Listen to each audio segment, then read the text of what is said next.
भारतीय सैन्य दलाचं आणि भारताचे प्रधानमंत्री माननीय नरेंद्र मोदीजी यांचं सर्व मिळून मनपूर्वक अभिनंदन करूया।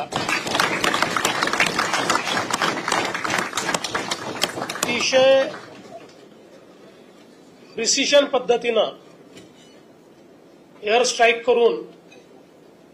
दहशतवाद्यांचे 9 अड्डे पूर्णपणे ध्वस्त करण्यात आलेले आहेत आणि यावेळी ते ध्वस्त करतानाचं संपूर्ण शूटिंग अवेलेबल असल्यामुळे कोणाला पुरावा मागण्याकरता स्कोप देखील राहिलेला नाही